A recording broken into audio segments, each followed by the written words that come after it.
Hi, welcome to our channel where we share the most intriguing stories.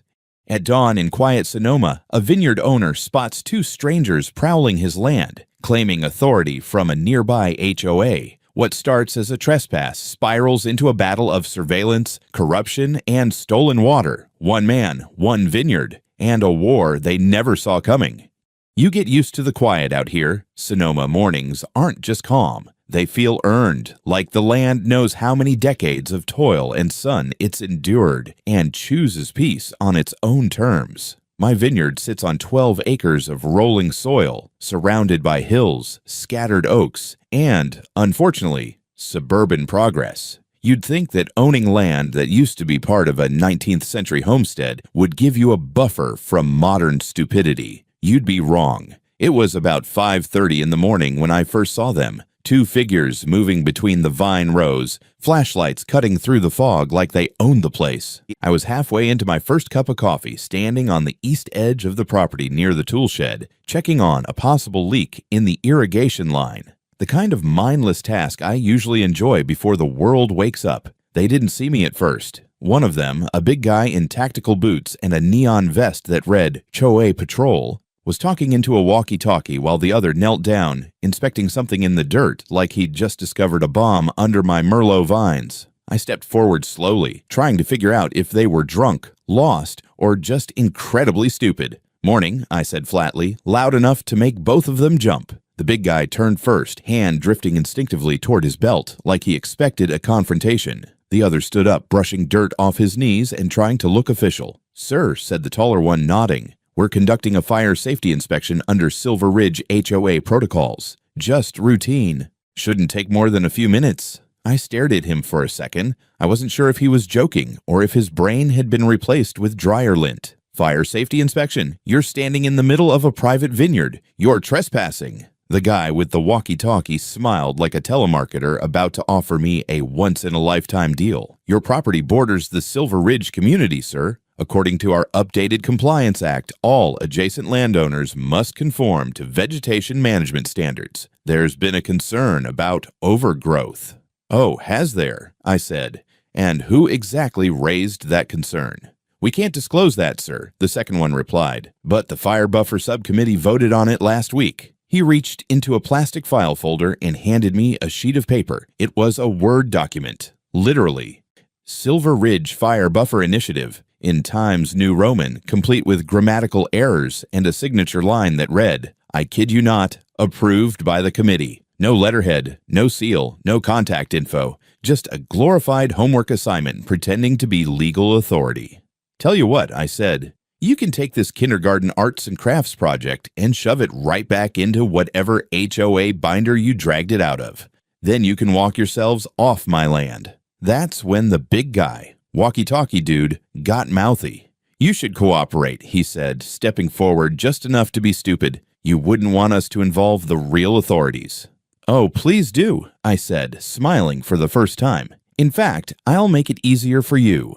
I pulled out my phone and started recording. The look on his face was priceless, the flicker of recognition that he was being documented, that his fake badge act might not end with him barking orders. I got both of their faces, their names stitched onto their vests, and the footage of them standing on my land like it was the Walmart parking lot. "You'll regret this," the taller one muttered as they turned to leave. "It's a community safety issue." "No," I said. "It's a boundary issue, and you just crossed it." By the time they were halfway across the vineyard, I was already uploading the footage to a shared drive and sending the link to Charlie, an old law school buddy turned civil rights attorney. Guy's made a career out of turning over HOA stones and watching what crawls out. He'd have a field day with this. Back at the house, I dug out the original deed to my property. Not a single mention of Silver Ridge HOA jurisdiction. I'd bought the land directly from the Calderon family who'd owned it since 1893. The HOA had only popped up in the last decade when developers slapped together overpriced Lego houses around the hills and figured no one would notice their creeping sense of entitlement. I drafted a brief incident report, attached the video and GPS coordinates, and submitted it to the Sonoma County Sheriff's online portal. I don't take chances with squatters in uniforms. As the morning burned off the fog, I stood by the fence line and looked at the subdivision in the distance. Identical roofs, fake shutters, lawn gnomes, and all. The HOA had just declared war on the wrong man. They thought I was just a winemaker. They forgot I used to practice land law. I smiled. Let the games begin. I didn't expect the deputy to show up looking like he was about to tee off at a country club. An hour after the Vineyard incident, I was back near the irrigation control box, still trying to calm my pulse and finish what should have been a quiet morning. Instead, a dusty white Ford Explorer with the sheriff's insignia rolled up my drive. Out stepped Deputy John Mercer, 50-something, polished boots, mirrored sunglasses, and the air of a man who enjoyed authority just a bit too much. The moment I saw him, my stomach turned. I recognized him, golf buddy of Terry Grant, the same man who paraded around the Silver Ridge HOA like it was his personal fiefdom. Mercer and Terry used to show up at the same Rotary Club events back when I still practiced. They weren't subtle about their good old boy dynamic. "Morning," he said as he approached, casual and relaxed, like we were about to discuss my wine selection. "Deputy," I said, "here to follow up on my trespassing report." He chuckled. "Well, actually, I'm responding to a community safety concern." "Of course you are." He glanced over my vines, nodded approvingly, like he knew a damn thing about viticulture. "Fire season's early this year. People are nervous." "Let me guess," I said. "Silver Ridge is nervous." Mercer gave a non-committal shrug. "The HOA's been trying to coordinate with adjacent properties. You know, vegetation control, fire breaks, inspections, all that. They sent 2 rent-a-cops onto my land without notice or legal authority," I said, trying hard not to let my voice rise. "That's not coordination, that's trespassing." Mercer raised a hand like a parent humoring a tantrum. "Look, Andrew, I know you're not part of their HOA. No one's forcing anything, but cooperation's good for everyone. Less paperwork, less friction." "Is that a suggestion?" I asked, "or a threat?" There was a beat. He hesitated just long enough to confirm what I already suspected. "Let's just say," he said slowly, "some things are easier when everyone plays ball." I smiled without warmth. "Deputy, you ever read the Civil Code on private property access?" "I've read enough."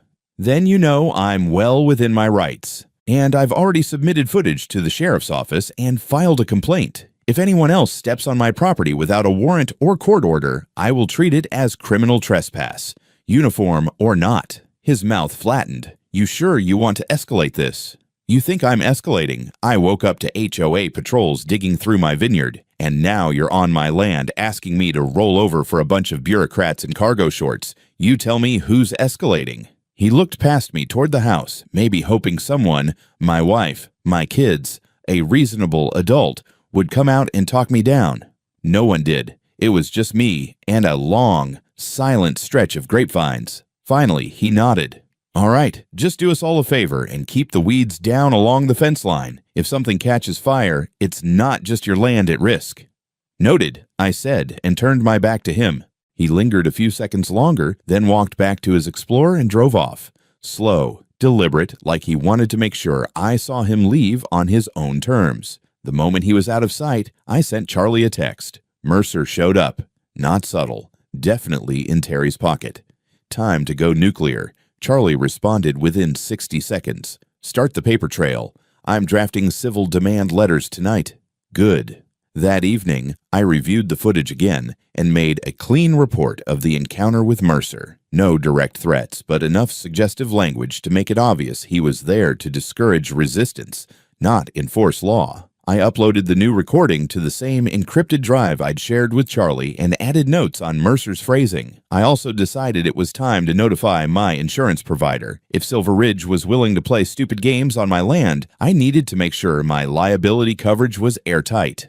I wasn't just worried about property damage. I was worried one of these fake cops would trip on a rake and try to sue me for emotional distress. By nightfall, I had installed motion-sensitive lights along the eastern access trail and started drafting a letter to the Board of Supervisors, requesting clarification on whether Silver Ridge HOA had ever been granted enforcement power outside its boundaries. Spoiler, they hadn't. And just before bed, I set up 2 trail cameras and a microphone near the fence line closest to Silver Ridge. Infrared, audio-enabled, and uploading straight to the cloud. They wanted to play surveillance state?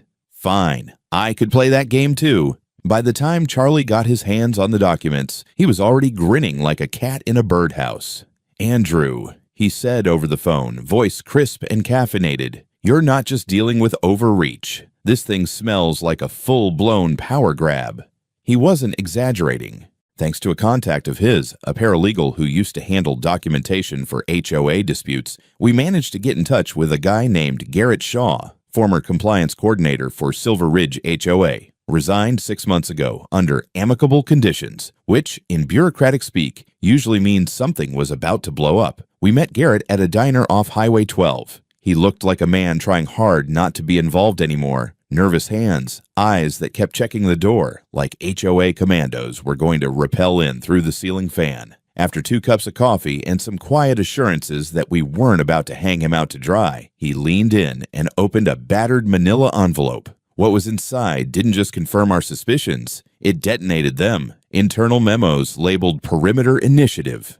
PowerPoint slides from a private HOA meeting outlining a strategy called Peripheral Compliance Enforcement. Terms like influence soft zones, vegetation leverage, and my personal favorite, normalize jurisdictional perception. They were trying to gradually condition adjacent landowners to act like they were under HOA control. And yes, drones were mentioned multiple times. In fact, one slide described a budget line item for aerial vegetation audits, which I later confirmed is HOA speak for flying tiny robots over someone's land without their consent. "Oh, and this," Garrett added, pulling out a folded sitemap. "This is what made me quit." It was a diagram of utility lines, specifically water mains. And there it was, a thick red line marked Auxiliary Line, HOA Pressure-Fed Zone, that cut directly through my vineyard, my land. No easement, no contract, no permission, just a red line pretending to be legitimate. "Was this ever formalized?" I asked. Garrett shook his head. "As far as I know, it was laid when they expanded Phase 3 of Silver Ridge. Some deal between the board and a contractor. It's not on the county records. They knew it wasn't kosher. Charlie was already taking pictures of every document." "We're not dealing with oversight," he muttered. "This is theft." I drove home in a different mood. Up until that point, I'd assumed I was just the victim of overzealous HOA idiocy. Now I knew better. They weren't just trespassing. They were tapping into my water line. My well-fed high-pressure irrigation system, carefully calibrated for the vineyard, was being siphoned off to supply backyard fountains and car washes for people who thought a grapevine was just a hipster salad ingredient. Back at the house, I called my irrigation technician and had him come out that evening. We walked the lines together and tested pressure variances. Sure enough, during peak evening hours and when sprinkler systems in Silver Ridge were humming, my line pressure dropped by 28%. "That's really bad," he said. "You run this uncorrected and you'll have uneven yield and root stress, especially on that east slope." I stood there under the fading sun staring at my vines like I was looking at betrayed soldiers. The next day, I started putting together a formal demand for cease and desist, drafted by Charlie and served via courier to the Silver Ridge HOA office, or more accurately, Terry Grant's home address, because, of course, this HOA office was nothing more than a fancy mailbox and Terry's kitchen printer. While that simmered, I pulled permits and requested a search of the county utilities office. I wanted to know exactly what was filed during the Phase 3 expansion.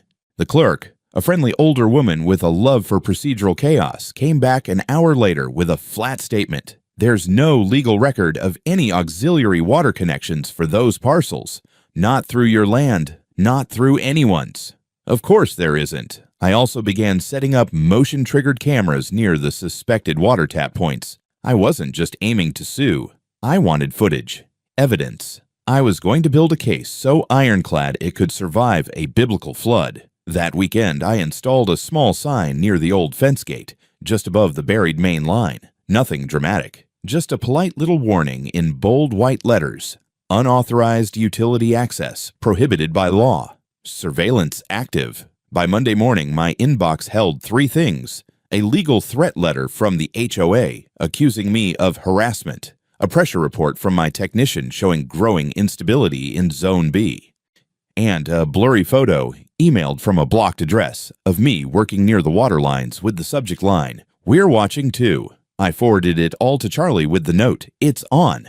By the time I installed the last camera, I was sweating through my shirt and smiling like a lunatic. The system was beautiful. 8 cameras, all hidden in birdhouses and weatherproof utility boxes, equipped with facial recognition, motion alerts, and infrared night vision. They fed directly into a private server Charlie helped me set up, pinging my phone every time a gopher so much as sneezed. HOA patrols wouldn't get a second chance at sneaking up on me, and I wasn't just watching. I was broadcasting. I clipped together the footage from their first visit. The fake fire inspection, the walkie-talkie threats, Mercer's friendly warning, and the irrigation readings. Then I spliced in Garrett's leaked documents, the drone proposal, the auxiliary water line, a few grainy stills of what looked suspiciously like Terry Grant himself poking around behind my east fence 2 weeks prior. Then I uploaded the whole thing to YouTube under the title, When Your HOA Thinks It Owns You, Vineyard versus Suburbia. It wasn't flashy,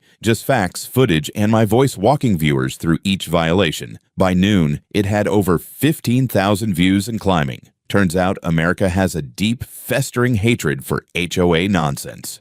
Who knew?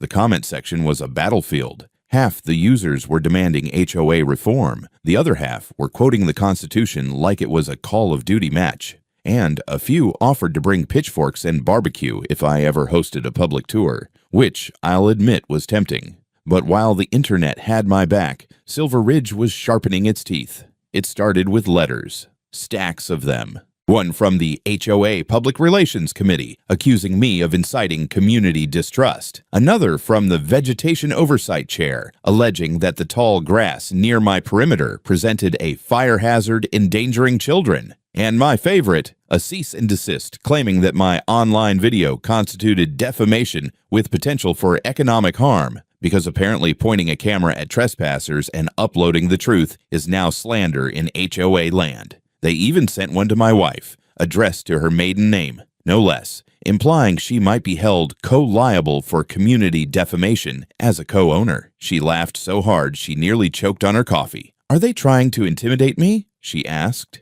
Yes, amateurs, but they weren't done. That week, a local paper, the Sonoma Echo, ran a curious piece in its Community Watch section, headlined, Fire Risk Vineyards. Should adjacent land be held to HOA standards? It didn't name me, but it didn't have to. The article quoted unnamed HOA sources who expressed concern over outdated agricultural irrigation and unmonitored land conditions. It also made mention of previous law enforcement contact and online provocations.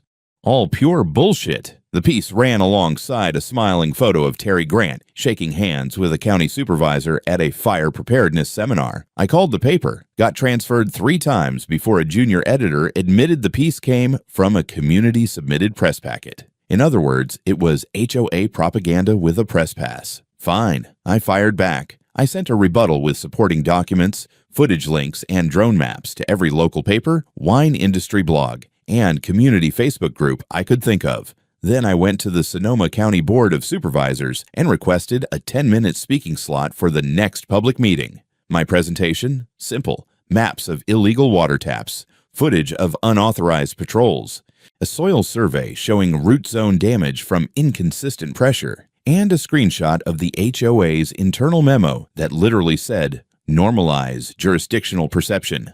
I ended with one slide. What happens when private security acts like law enforcement? Who stops them? The room was silent. Then one of the supervisors cleared his throat and said, "Mr. Callwood, we'll be looking into this immediately." Good. About time. That night, I received a hand-delivered envelope. No return address. Inside, another printed memo from the HOA marked confidential, warning that I was being monitored for continued violations of community harmony expectations. Attached was a blurry photo of me speaking at the meeting. Someone in the room had taken it. I scanned it, added it to the server, and labeled the folder, Paranoia, Phase 2. The next day, Charlie sent over the first formal draft of the civil suit. Count 1, trespassing. Count 2, illegal use of private utility infrastructure. Count 3, defamation and reputational harm. Count 4, intentional interference with business operations.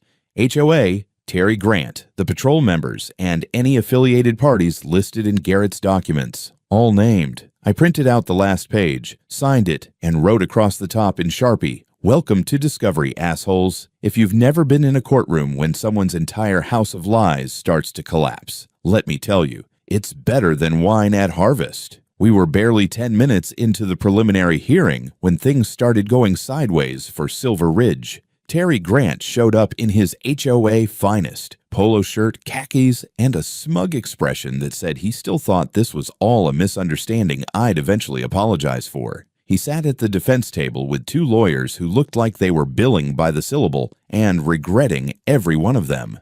Charlie, on the other hand, was in full gladiator mode. No tie, sleeves rolled up, binder in hand like it was a weapon. He led with the waterline.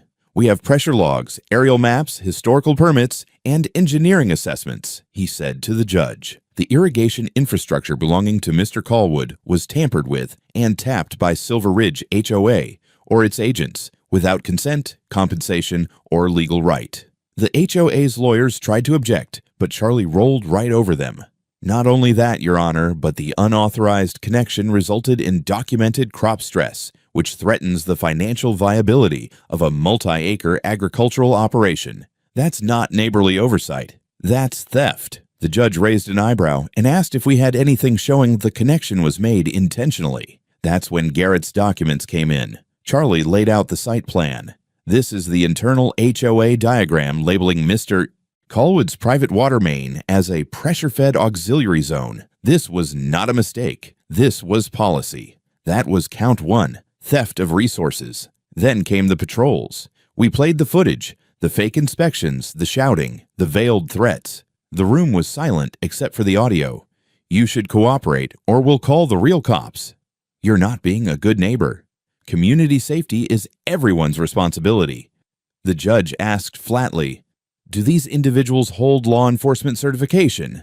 One of the defense attorneys cleared his throat and mumbled something about retired security personnel acting in voluntary capacity. Charlie didn't even look up from his notes. "Your Honor, one of the men in the video, Kyle Grant, is a blood relative of Mr. Terry Grant, the president of the HOA. His security license expired 8 months prior to the incident. The other individual was discharged from law enforcement for excessive force in 2 separate cases. Both were acting under the title HOA Patrol, with no municipal authority and no legal permission to enter private land." Terry shifted in his seat. That was count 2, criminal trespass and impersonation of authority.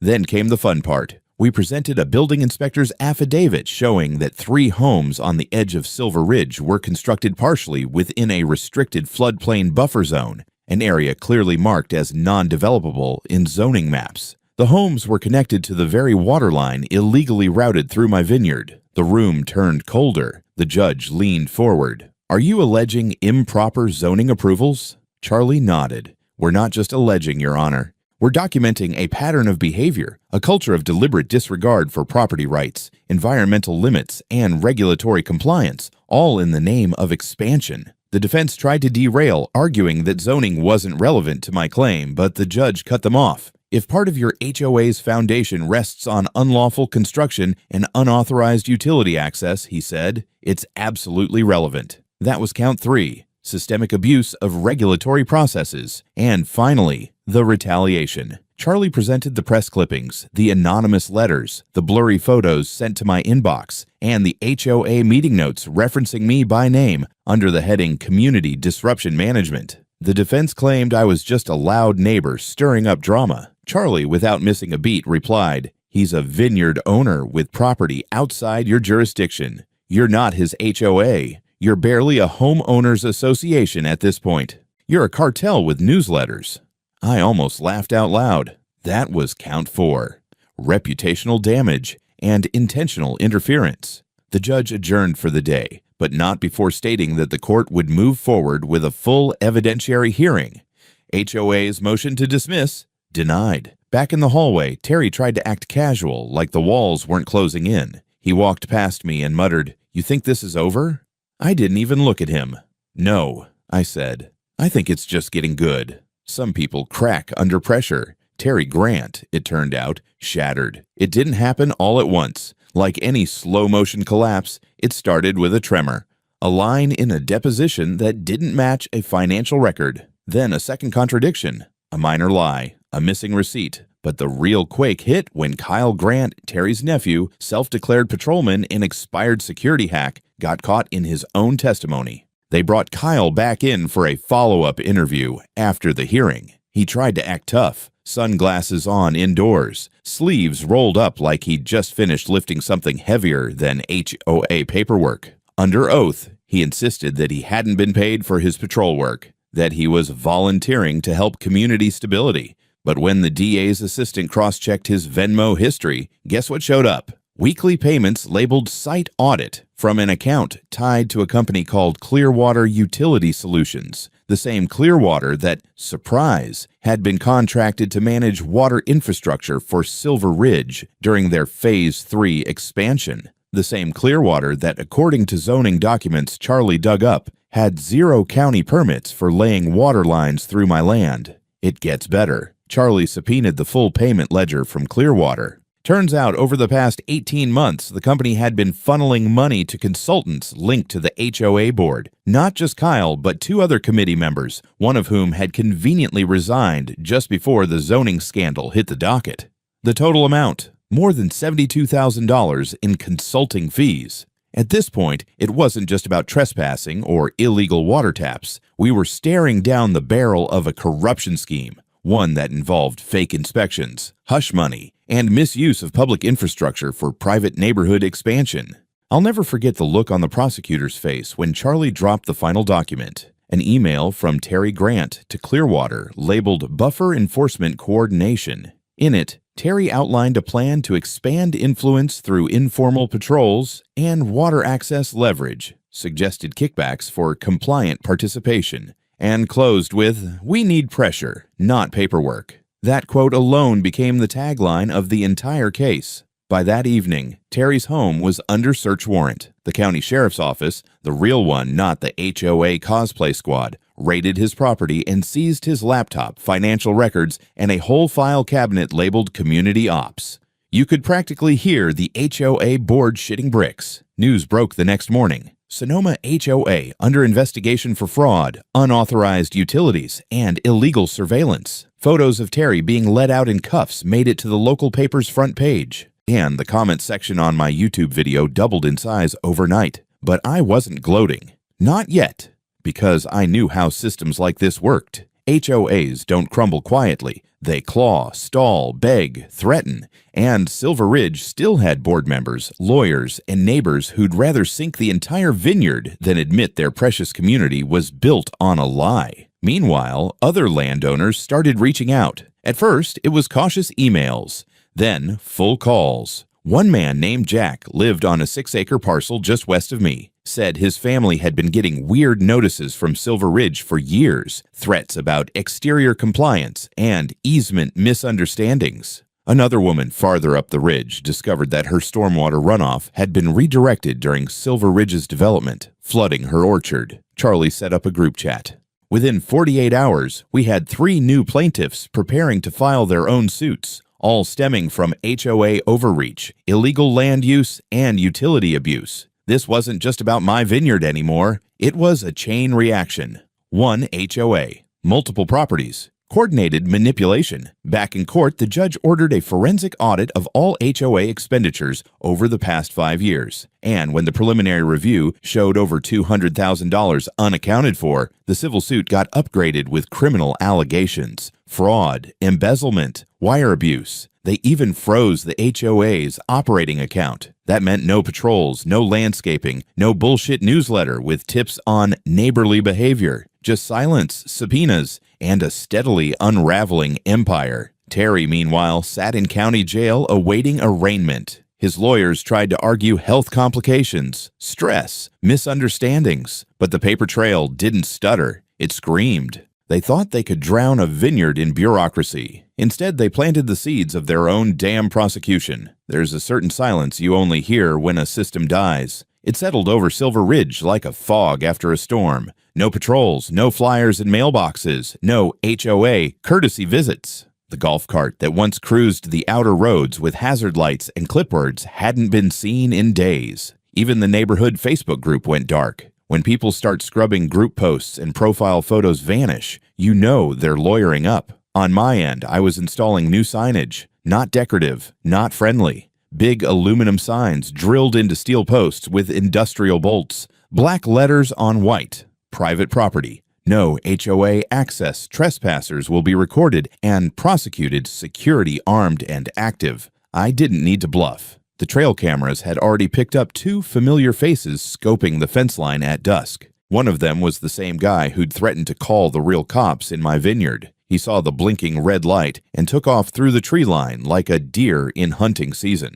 By the time Terry Grant stood before a judge for arraignment, the case had a life of its own. 3 felony counts: fraudulent misuse of funds, unlawful surveillance and data collection, conspiracy to commit infrastructure tampering. The courtroom was packed, not just journalists and local activists, but also neighbors, former allies of Terry now pretending they barely knew him. HOA board members looked like corporate ghosts, hollow, pale, avoiding eye contact with everyone. The prosecution presented financial records linking Clearwater Utility Solutions directly to HOA expenditures, unauthorized invoices, payments for site consulting, surveillance equipment, even aerial drone footage purchases billed as topography mapping. The kicker: none of it was disclosed in annual community reports. Worse still, the pressure test on my vineyard's irrigation system confirmed long-term damage to root zones in the southern slope. Agricultural losses, water strain, economic impact. Terry's attorney argued that community stewardship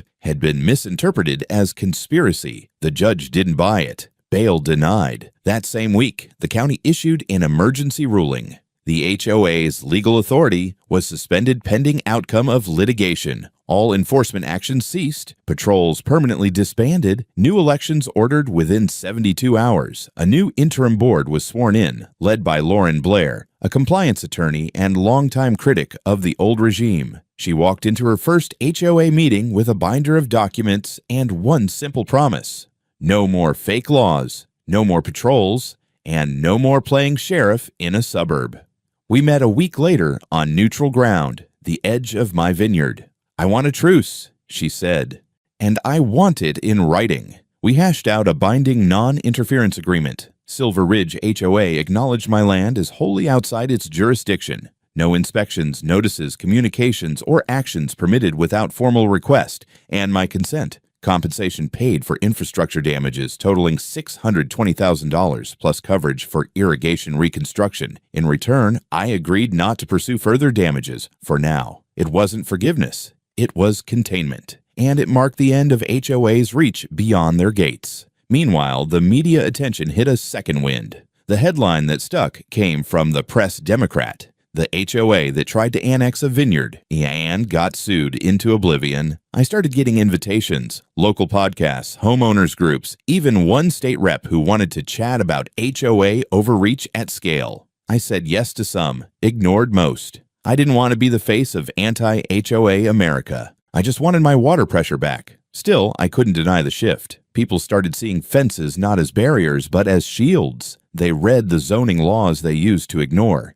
They asked questions, and in the homes of Silver Ridge, people who once cheered the patrols now pretended they'd never liked Terry at all. Funny how quickly loyalty evaporates when the subpoenas arrive. Some mornings, the fog still rolls in thick and low, curling around the vines like an old cat settling in your lap. But now, when I walk the vineyard, I do it knowing the land breathes freely again, not watched, not judged, not whispered about by bureaucrats with clipboards and delusions of empire. The new irrigation system hums with perfect balance. My grapes survived the pressure war, barely, and we even saved most of the southern slope. The yield won't be record-breaking this year, but it'll be honest. And more importantly, mine. Lauren Blair came through. She may have been part of the same neighborhood, but she knew exactly how close Silver Ridge had come to becoming a cautionary tale with a criminal record. Under her interim leadership, the board ratified the non-interference agreement unanimously. She even showed up in person with the first installment of the settlement check, one of those oversized novelty checks they usually use on game shows. "Figured you'd enjoy the visual," she said. I told her I did. The new HOA website dropped all mention of extended community standards and patrol initiatives. A public apology was posted, buried in the news section, bland and vague, but it was there. and they quietly updated their internal policy. No interaction with non-member properties unless legally required. In other words, leave people the hell alone. Terry Grant pled out 8 years minimum for document fraud, infrastructure tampering, and conspiracy. No parole for the first 4. His nephew Kyle took a deal and flipped on half the HOA board in exchange for immunity. Clearwater Utility Solutions dissolved entirely, with 3 former executives facing their own civil actions. Meanwhile, the civil suit snowballed. With precedent on the books and court findings in hand, we helped coordinate 5 additional lawsuits by surrounding landowners. One of them, Jack, the guy with the orchard, ended up with a payout bigger than mine after it was revealed the HOA diverted storm drains directly through his easement, flooding half an acre. The best part, my case is now being cited in zoning workshops across the county. Callwood vs. Silver Ridge HOA has a nice ring to it. My oldest kid, Ellie, started asking more questions about land law. She's 15, thinks lawyers are annoying, but kinda badass when they crush people. My wife just rolls her eyes. We both know exactly where Ellie gets it from.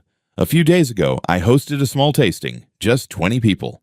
Neighbors, friends, a couple of local reporters. I set up a long table under the oak trees, cracked open a few bottles from last season, and let the vineyard speak for itself. Halfway through the evening, someone raised a glass and said, "Here's to standing your ground." I didn't say anything, just raised my glass back. Because here's the thing, this wasn't just about grapes or pipes or bylaws. It was about control. Who gets to tell you how to live? Who draws the line? And what happens when someone dares to redraw it? So now, when tourists ask me why there's a metal sign at the gate that says, "Private property, HOA free zone, trespassers will be vintaged," I just smile, because it's not a joke. It's a promise.